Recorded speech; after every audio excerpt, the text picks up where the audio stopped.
we must be aware that the virus of gender discrimination and inequality is still thriving in many other societies all over the world, and maybe and also not so far from us.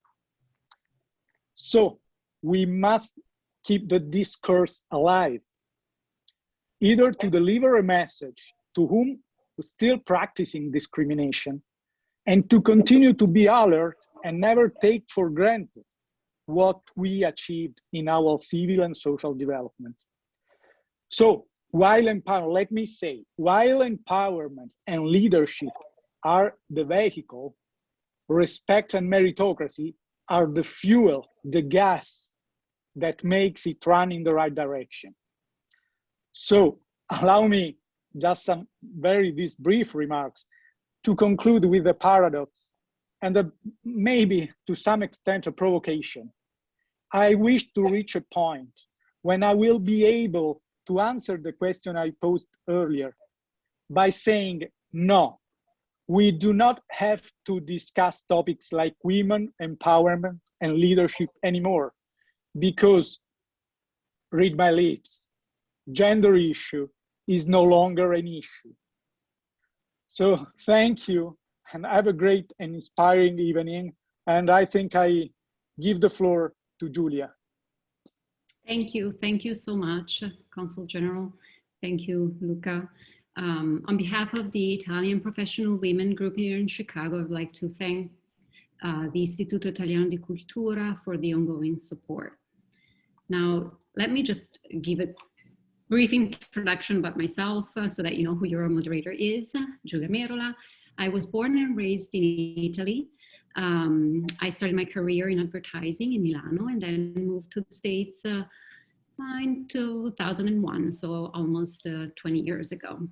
I've been here ever since and built my own professional career here in marketing. I'm also part of the organizing committee of the International Professional Women Group here in Chicago, a fairly recent group started in 2019 with a specific mission to foster and enhance cultural, professional, but also linguistics exchanges between Italian and Italian-American women here in Chicago and beyond. Now, how are we going to do that? Through events like this one. We're going to organize even more events. And until, unfortunately, it is safe to do so in person, we're going to still have them and host these events virtually. We will have mentoring cycles. We will have arts and culture clubs, including a book club that a fellow organizer, Caterina Mongiat-Farina, big shout out to her. She was able to keep the momentum going even throughout the pandemic with the book club. So thank you so much, Caterina. She's here helping us in the background here. And so we will have more events. Feel free, if you're not registered to our group, feel free to do so. Caterina will share links useful for you to do that. Now, without any further ado, I'm going to introduce you to our two great panelists, Lucia and Renee.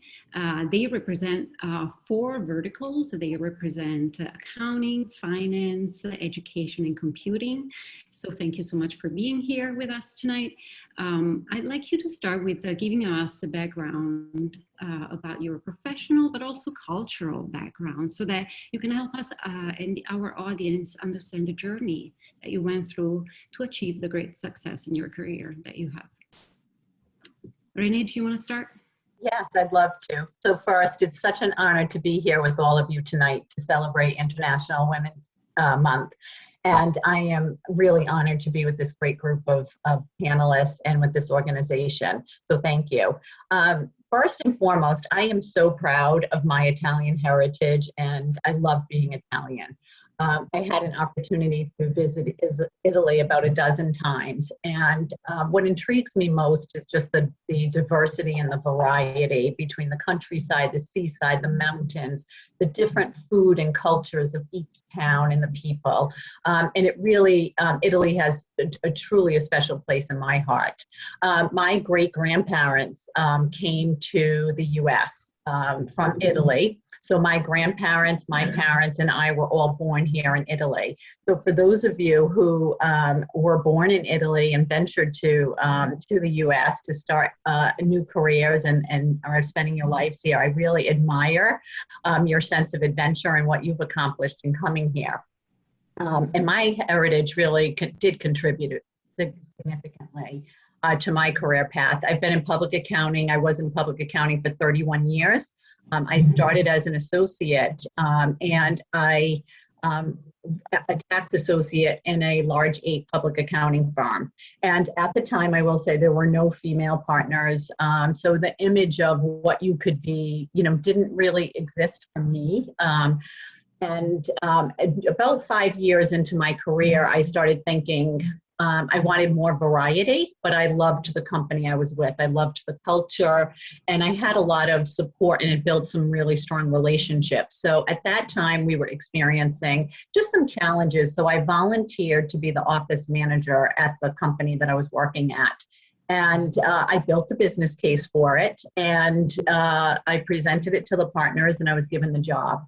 And I started transitioning from tax to firm office manager, but I also became, I just kept promoting myself, and I promoted myself to firm administrator. I joined an organization of firm administration for accounting firms, and I learned a lot about the business, and I built my practice that way. And then many years later, I became the COO, and we kept, growing the company, but I became the COO and I became a partner, and I was the first female partner. And it's sad to say the first one in 50 years of that office, as long as the company had been in business, but I was certainly proud of that accomplishment.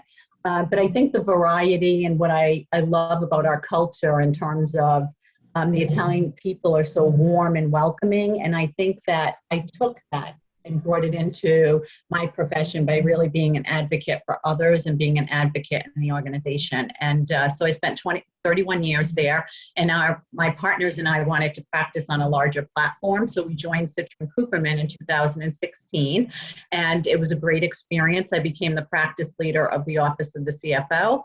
And last year I decided to retire. I wanted to be able to travel more, and unbeknownst to me, we'd have a pandemic amongst us. But I'm also active in the American Heart Association, and I'm the board chair in Rhode Island in Southern New England. We'll talk a little more about that later, but thank you.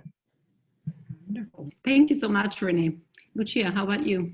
Well, my experience has been quite different, but there are some points of connection here with Renee. So I grew up in Parma. Some of you might know it from the Parmesan cheese, the prosciutto, or the Verdi if you're an opera fan. And I grew up in a stereotypical, big, fun, loud Italian family. We were 12 people, lunch and dinner, and I was the baby of 4 kids. So this was kind of what it was like growing up. And I don't have to say that I'm proud to be Italian. Everybody that knows me knows that I bring that in everything I do. Professionally, I call myself the accidental dean. And as I look back at my journey, there's a lot of steps that were more of accidents and taking advantage of an opportunity than a planned journey step by step. So I grew up in Italy. I graduated in Parma in applied math. I moved to Paris for my PhD because there was an opportunity for a scholarship. And I said, why not? And, so over there during my last year, I had the opportunity to collaborate with a professor at Brown University. And I said, why not? And so I moved to Providence, Rhode Island. And I had to look up the map. I had no idea what Providence was. It wasn't like in the dream of going to the US, is going to Providence, Rhode Island. And I was supposed to stay 6 months, and it's been now almost 30 years, and a husband, 2 kids, and many city later, I'm still here. So I started, you know, after going back and forth, I started at DePaul as an adjunct in the math department.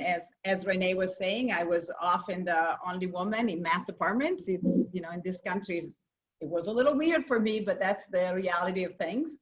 And then I switched to computer science. I was a faculty member for a while, and I kept saying, this needs to be fixed, this needs to be fixed. And so the dean says, well, why don't you come up here and work with me as an associate dean? And so that's how my, the beginning of the next piece of my career was.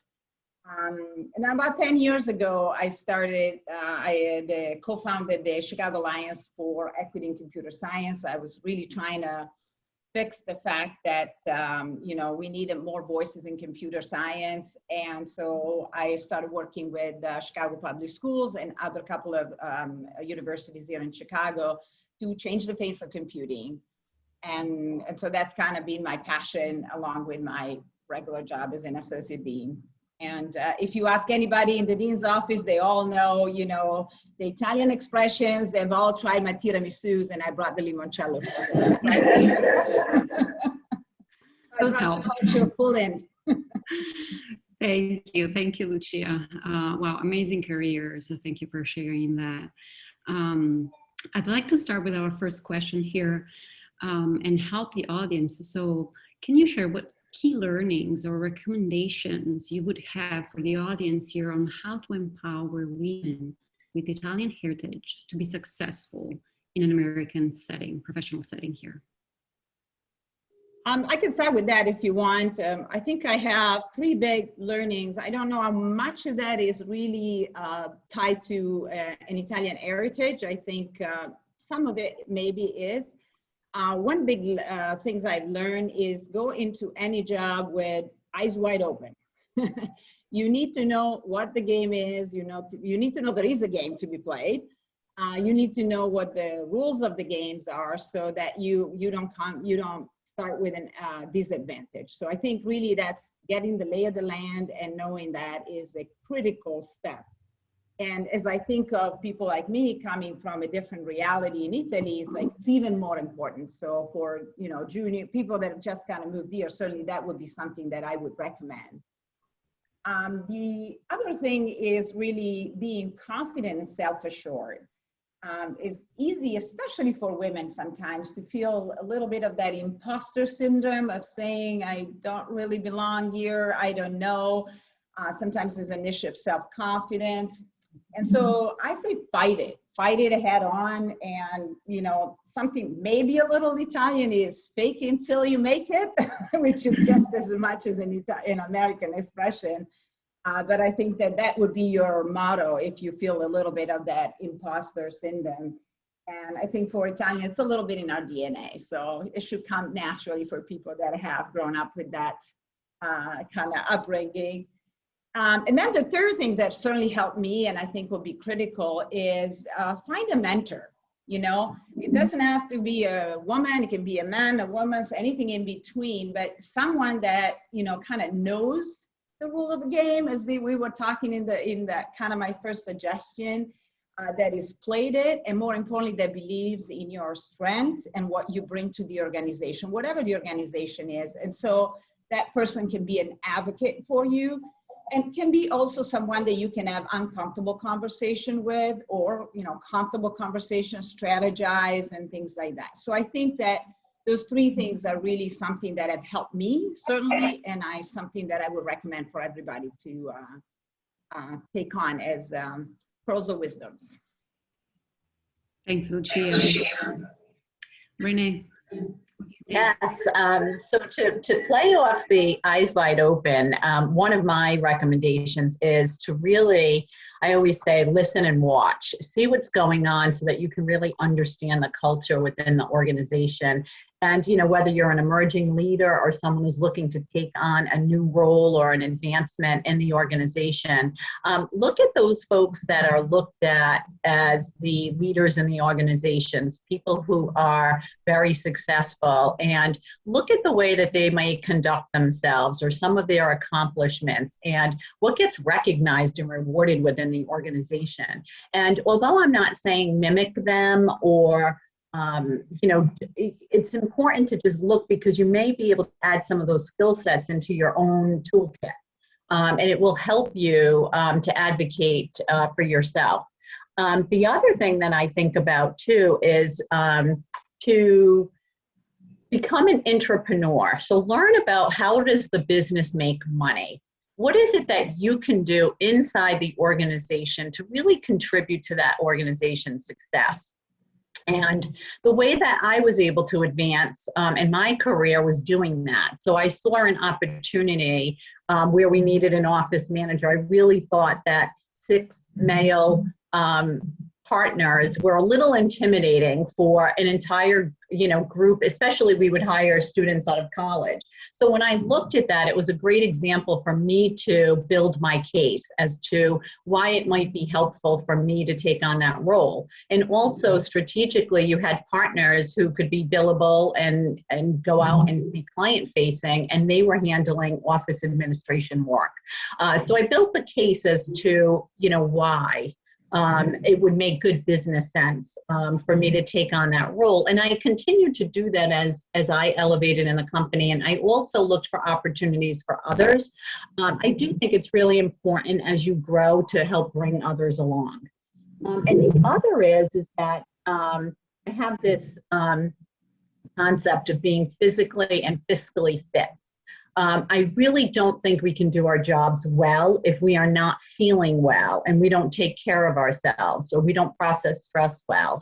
And think about our Italian heritage, right? The Mediterranean diet. They take a walk after dinner. They enjoy time with family and friends. They build, collaboration there, enjoying their lives. So I think it's really important to try to incorporate that and being fiscally fit as well. My mother-in-law suffered a stroke when she was 68 years old. That's how I got involved in the American Heart Association. And, we'll talk about that a little bit, but just think about if, God forbid, something like that happened to you or one of your family members, could you support yourself? You have disability insurance? Do you have life insurance? Do you have you saved enough money to be able to support yourself? So I encourage you to think about your own physical and fiscal well-being, because it's just important and how you can live your life successfully. And there's this whole power of the purse concept as well, where women as of 2020 control $22 billion. So that's a pretty significant amount of buying power that we have. So I also suggest think about the power that we have and the decisions that we make. And it is almost, you think about what was said in the opening by the Consul as we're still having this conversation, right? But women are a powerful group of individuals. So how do you treat that, that power that we have? We make a lot of the business decisions in our home and financial decisions. So I just, I encourage you, I have this saying, know your numbers. So know your blood pressure, know your cholesterol, know your sugar, and then also know your finances. How are you investing? How are you protecting your family? How are you growing your own portfolio for your future and to be able to enjoy your retirement? So, Renee, if I may piggyback on that, I think something else that we're not always great at doing is building your brag file. So every time you're taking a step that is helping the organization, they're solving a problem, write it down somewhere, right? Mm-hmm. Create that portfolio of successes and results and impacts that you have brought to the company. And this is true in academia as well as in any other industry. So when the time comes for you to say, hey, this is what I brought to the company, and, you know, ask for a raise or ask for a promotion. Another thing that sometimes we need a little push for, then you have the actual data to support that request. And so I really think that's something I've done. And then certainly something that I've seen my successful friends do. And sometimes it's something that, you know, men are more used to, or, you know, they're taught more often to do. And I think that is a very important step in your career. You might not use it right away, but there will come a time where where that will be basically the data that you build your case on for a promotion or a raise. Mm-hmm. Excellent. I used to do the same, honestly, and check my goal. I'd set my goals and check them quarterly to these notations I would make. So it's great advice. Yeah. I mean, at the end of the day, oh, sorry, Giulia. I was saying I called myself an accidental dean because I didn't plan all the steps, but as you advance in your career, obviously it's more important to plan. Mm-hmm. Those are really hard to negate, right? I mean, you have the numbers and you have the data and you have the proof of your success. So those are very, very good tips. Thank you for sharing those, both Lucia and Renee. I'm wondering if, you know, in your career, you think that your Italian heritage may have helped or detracted from your success. And I'll share my example because when I first moved to the States, I was in Milano, I had my career in marketing and was very successful being promoted. And then I moved here and all of a sudden I didn't have a network. I didn't have the background, or at least my background was not perceived as good as one from here in the States where marketing was born, is the cradle of marketing here. So tell us a little bit about your experience. I would say, I think one of my greatest skills that I built were my communication skills. So, and I think that really helped me navigate in my career because I came to be seen as an advocate for both the organization and the people. And I always looked for an opportunity to create a win-win. And I'll say that the way that my, heritage and my upbringing, helped me significantly. And this is when I was very young, my grandparents used to, at the end of the day, take, as my grandfather called it, cat nap, and then for 15 minutes around 4 o'clock, and then he'd start with a cocktail, which I now know is an aperitivo, but I didn't know that then. But family members would stop by and visit my grandparents on their way home from work, and they'd have a cocktail, but they would talk, but I would be listening, and they would be talking about real issues, whether it was a family or a work issue, and they would go to my grandparents for advice. So I really think through osmosis and just watching what went on and how these folks really respected my grandparents, and my grandfather had this real knack for telling it like it was, but he always put this spin on it that created a little bit of humor. But he got his point across, and I really think he helped folks. And I would say that I'm similar in the way that I try to deliver messages. And the other was my grandfather was an inventor. He invented the first speed stringing machine, and he used to do jewelry work. So there was always a production line, and I used to help in the shop. And so I learned at an early age about how to be really efficient, how to increase production, how to really eliminate waste in both time and resources. So I brought that to my organization. So as a farm administrator, I had a budget and I had to be conservative with resources. And even my team would say, oh, don't throw this away, or don't let her see, don't do this while Renee's around. But I would always find a way to reuse or repurpose something. The other thing in our profession, a CPA firm, we have hard deadlines at April 15th, and people work 55, 65, 70 hours a week, and people would get tired. And if we had turnover or somebody left, but I would always say there's a way. You just have to find a solution. And I really felt like, you know, our ancestors found a solution. If they wanted to come to America or they had problems, they figured it out. And they were so resourceful. And I learned a lot about that I brought to the business. And I think it really helped my partners see that I really cared about both the finances and the people and doing the right thing.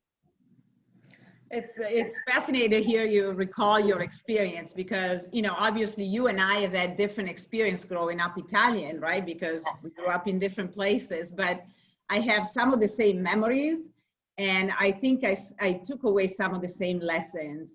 You were talking about problem solving. That is something that I find is quintessential Italian. You know, sometimes because things don't work as well. So, well, you wanna get to the end of of your solution. So you'll find the workaround. You look at the problem from different angles. You bring in different people.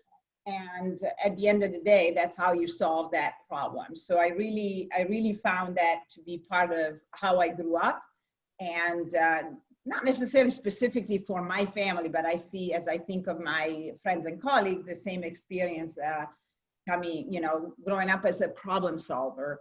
Mm-hmm. And bringing the people together is another experience that I share and something that I do, that I took with me and I implement every day. When I talk about my work, both at school, both at DePaul and my work with CPS, it's really a collaborative effort.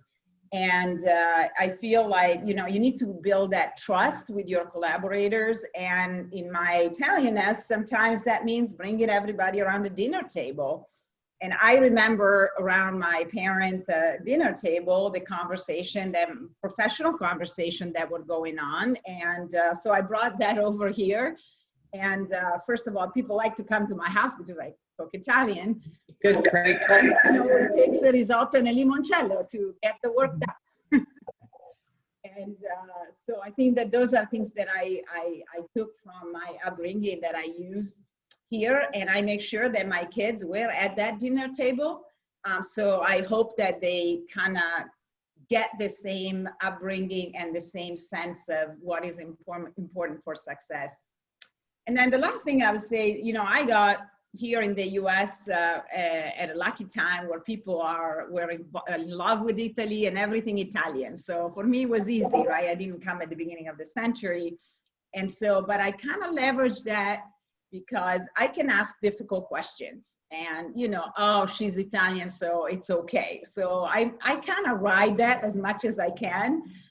Even though the culture here in the US is a little bit more reserved and certain question you don't ask, I said, well, I'm Italian, I'll get away with it. So I kind of take advantage of that, and it has served me well. Mm-hmm. And I'll add to that.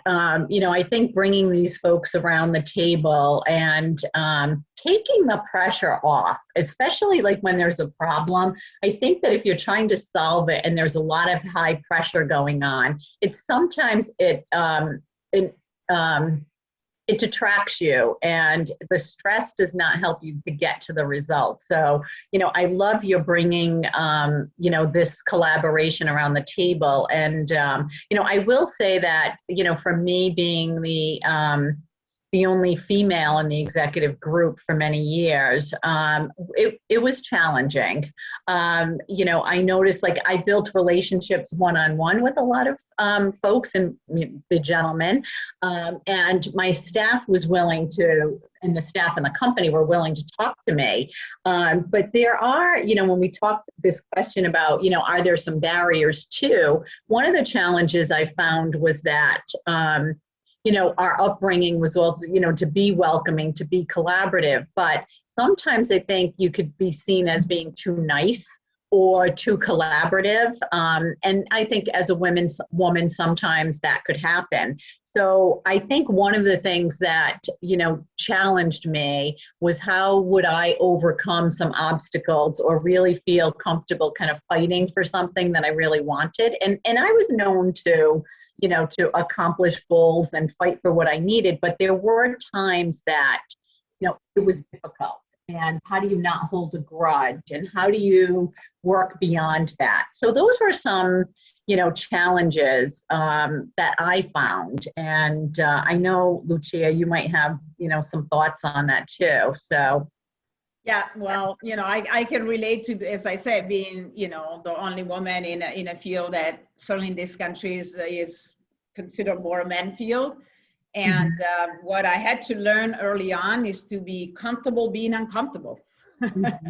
And so I had to kind of make sure that my position was heard.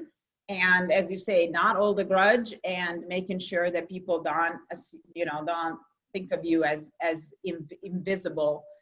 I've had good role models, certainly my parents, and really I think of my nonna, my grandma. the grandmas in Italy rule the world.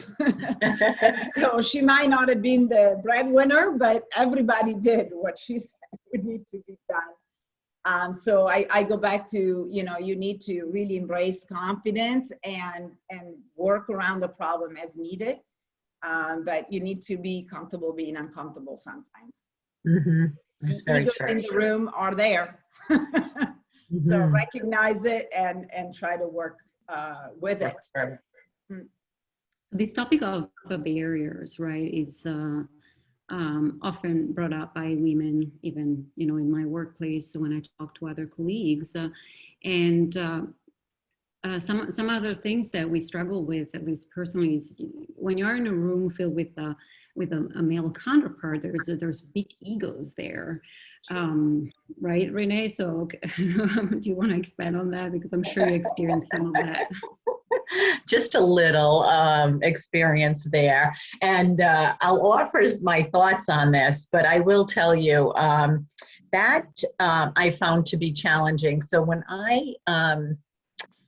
throughout my career, I had built these very solid relationships, and I built trust with folks. And I was noticing I was on a real upward trend in terms of getting initiatives accomplished. But there became a point when I became the COO and a partner, and I felt as though there were these folks, and they were gentlemen, and I felt that there started to be clashes, and I will tell you it was difficult.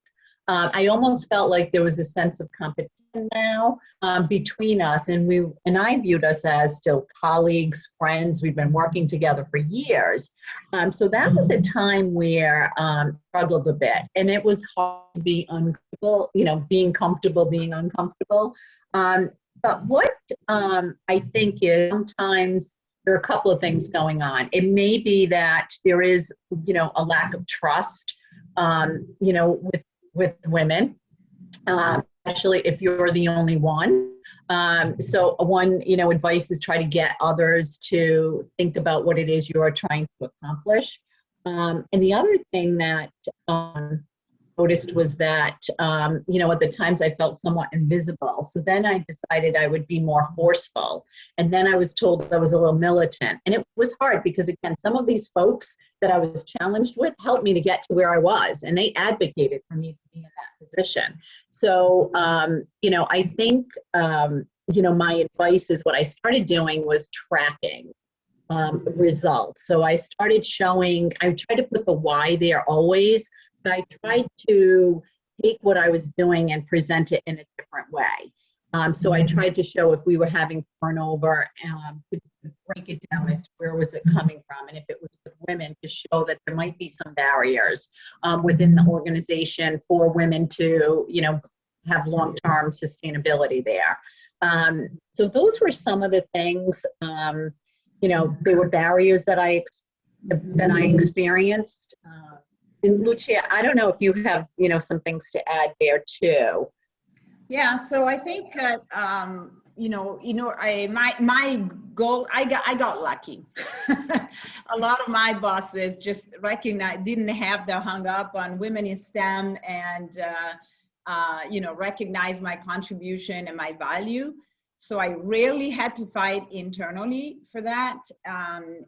But I recognize and I see that around me all the time. And so, instead of saying I'm lucky and I move on, I concentrated my efforts in trying to help women and other groups that have been minoritized to build that self-confidence and that sense of belonging, even in something like STEM, which is in this country a very, still stereotypical male field.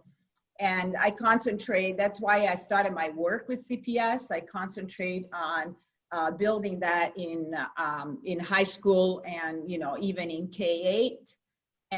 And so, through my Chicago Alliance for Broadening for Equity in Computer Science, I really try to get every single school, every single students, high school students in CPS to experience the fun and exciting field of computer science. So, we worked small and we grew, and now the computer science is a graduation requirement for every high school in CPS.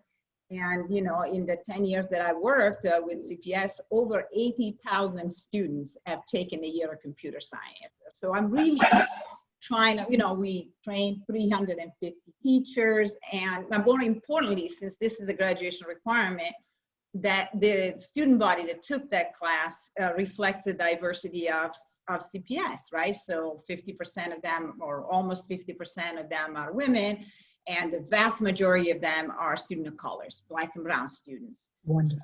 So I really, I kind of say we got to start early. And so, initially I thought I'll start in college because, of course, the statistics are in computing and they're not that encouraging. And then I said, let's start early. So, I concentrated in high school, and, hopefully that will continue on for middle schools and elementary school.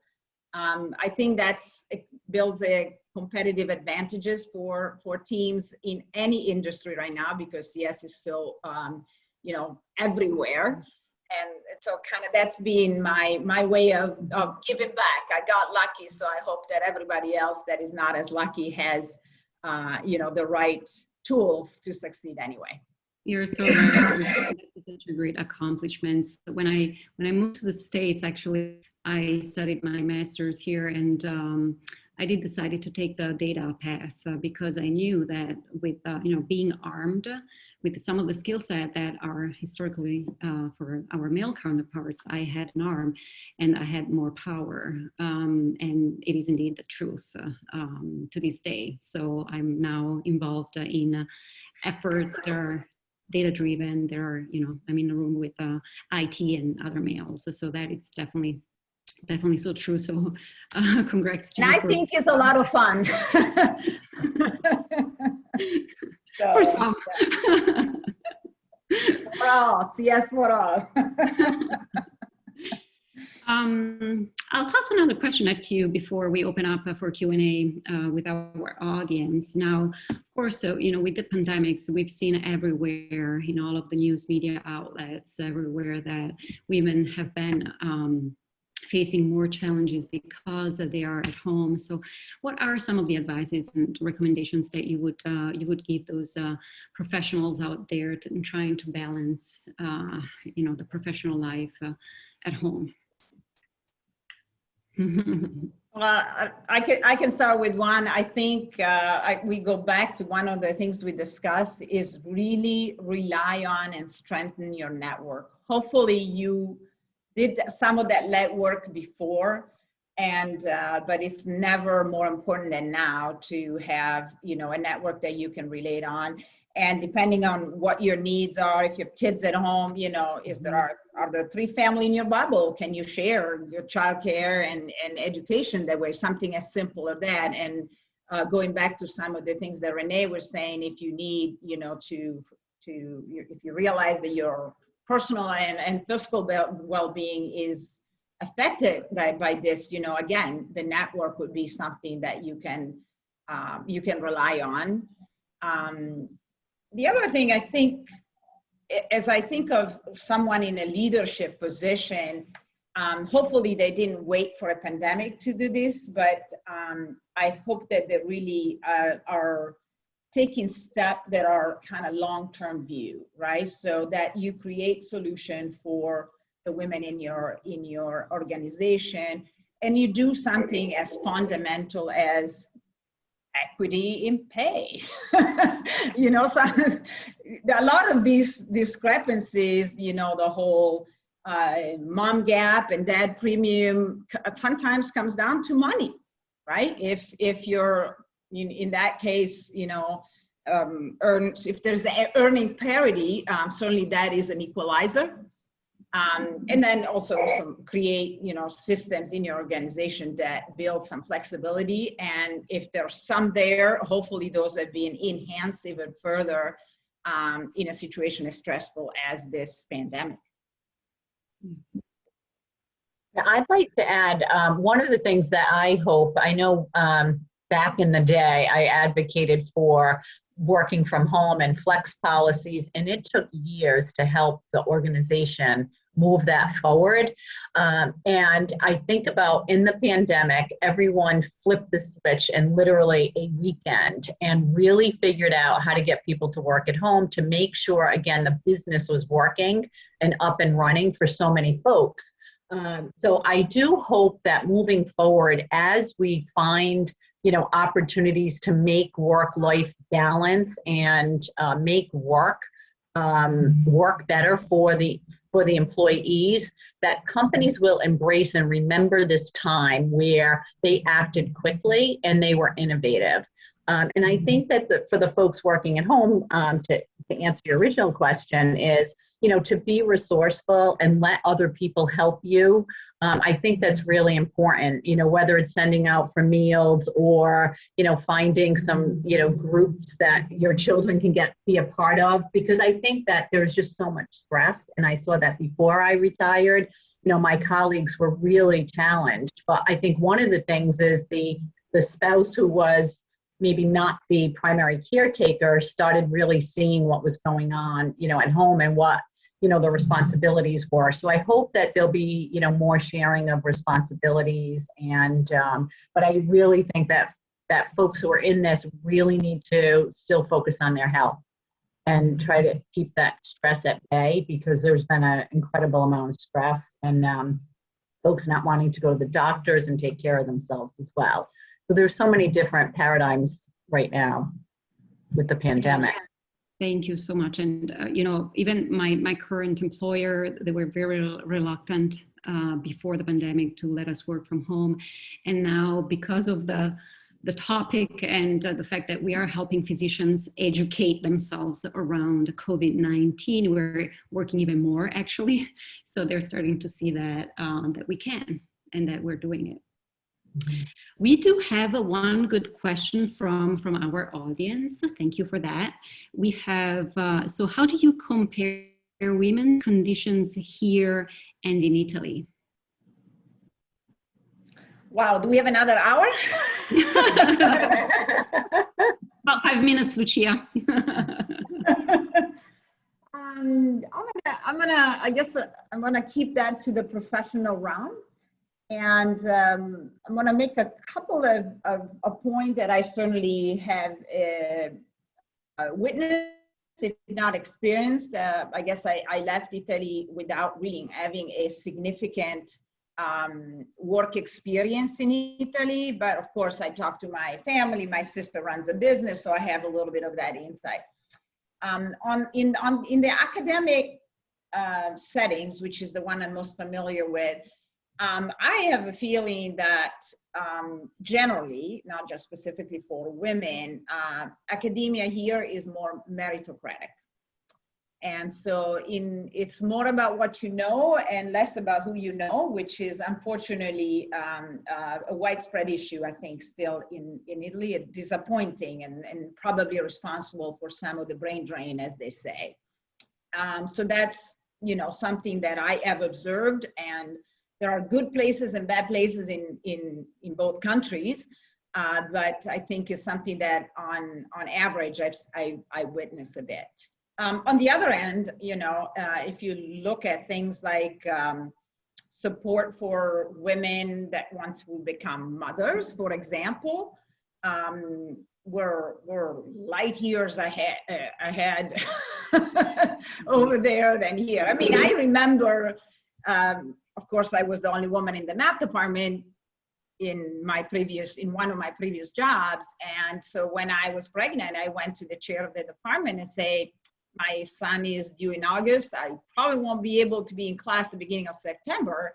I need to know what's the maternity leave. And his response was, come back in a week. I have never had to deal with this problem. And on top of that, there wasn't basically almost any maternity leave. Things have gotten better. And so luckily, you know, he covered my class for a couple of weeks and gave birth on the 20th of August. I was in class the 17th of September. That's not how nature intended this to work.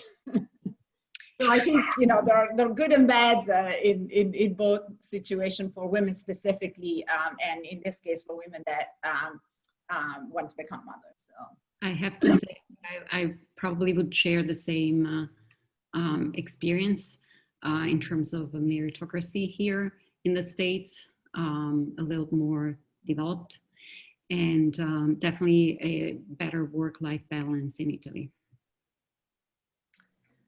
Another question. They work to live instead of living to work. Yeah. Some stereotypical expressions are unfortunately true. It is. Maybe this is a side effect of the pandemic where we recalibrate a little bit our priorities. We have another question. I don't know if, well, I guess Renee, you didn't quite live in Italy, so maybe. I didn't, so, well, you know. hopefully you'll get to travel there. Exactly, right? Yes, when we exactly. have another one of these webinars, you tell me what you learned. Okay, so what suggestions would you have for a young Italian woman who will graduate an MBA with an MBA soon? I won't have much time to find a job and I feel very stressed because of the rocky times we're living in. Yeah. Yeah. I don't know that this is specific to Italians, but yeah. I was going to, I jump in and say that Lucia's comment earlier about having a network, I think is really important for this individual to really, you know, get on LinkedIn, look at companies, you know, search the internet for companies that the person may be wanting to look at, you know, set your goals, your target list, and then go on LinkedIn and find out who works where and see if they can make connections with individuals, and also think about organizations. So obviously this network, you know, are there networks that they, that this individual or folks can reach out to help to find something. The other thing is even maybe having a mentor or two in their field might help open some doors, and also just have somebody to talk to, because it is a stressful time between people who are already out of work looking for jobs. But I think if the person were to stay proactive and connected to keep a positive attitude would be a couple of suggestions. I'm going to add on to that, and maybe, I mean, I don't have a specific expertise for MBA, but, you know, I went through some of that with my own kids. So I have grown, you know, young adult kids, and one of them is in Italy playing volleyball. He had graduated, and so I said, oh, I need to, you know, get more into my professional career, because I probably won't play much more than a year. And so, you know, basically what we do is create a spreadsheet of all the possible opportunities. One of the tab, you know, was who I know, and then one of the tabs to keep organized. And so he asked me if I had any contacts. He asked his sister who's in business if she had any contact, and then a contact of a contact. So it basically did a lot of informational interviews where you're not asking for a job, but you're forwarding your curriculum, you're connecting on LinkedIn, and then you have a conversation. The more people know your strength, have your CV, and know that you're looking, the better off you are. You never know who's gonna be in a conversation. Maybe that person doesn't have a job for you, but who's gonna be, you know, when that person is in a conversation with a colleague or, you know, with another firm at another networking event, and someone says, oh, I need someone with this profile. I know someone with this profile, and I actually have a connection. So it's really building your network, and it's okay if you haven't built it yet, it's time. So don't be shy. Ask anybody that you know.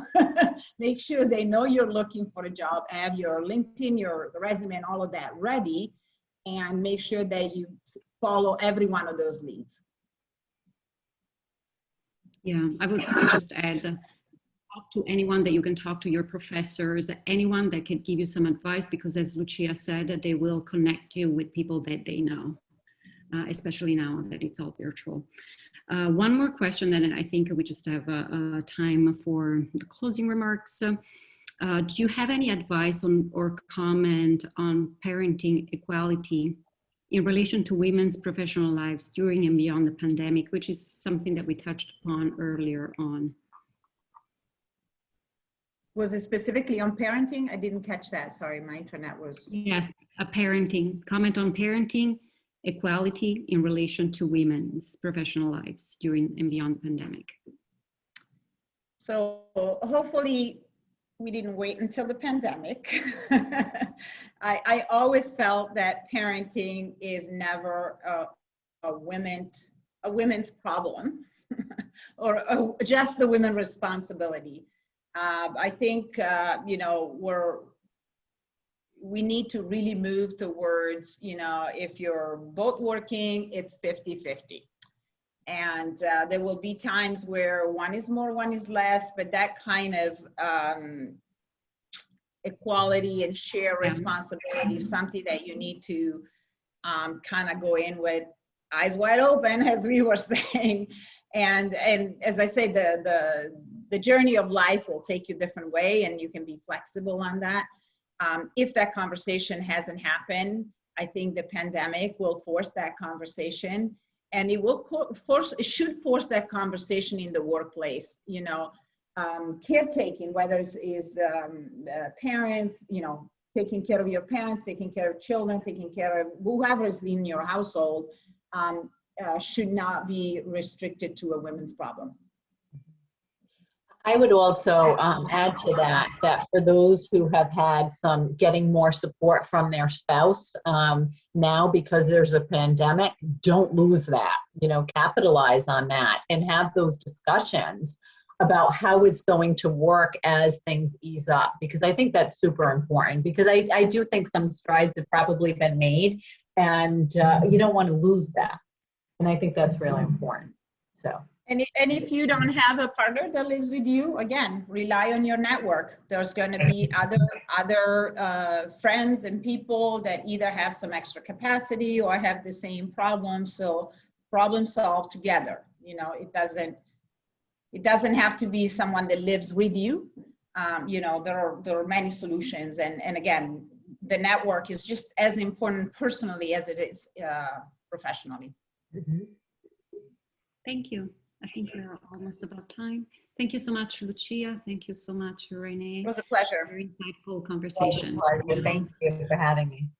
Yeah, I'll give it back to Lucia. Well, thank you very much. I would just like to comment on one thing that I was noticing as I was scrolling down the list of our attendees. Thomas and I are the only men here tonight. So, Happy International Women's Day.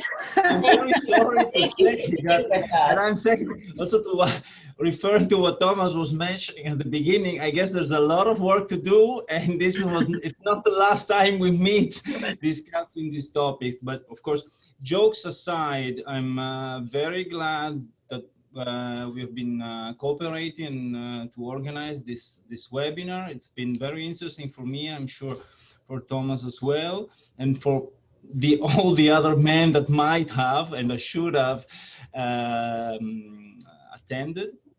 So I really want to commit myself as director of the Italian Cultural Institute in continuing our cooperation and broadening and discussing what else and what topics could be interesting, and how we could also approach these themes from different point of views, or how these topics are dealt with in the arts, for example, literature. And also mentioning this, I also would like to thank Caterina for her support behind the scenes and for the job she's been doing even before I came here to Chicago and running the book club.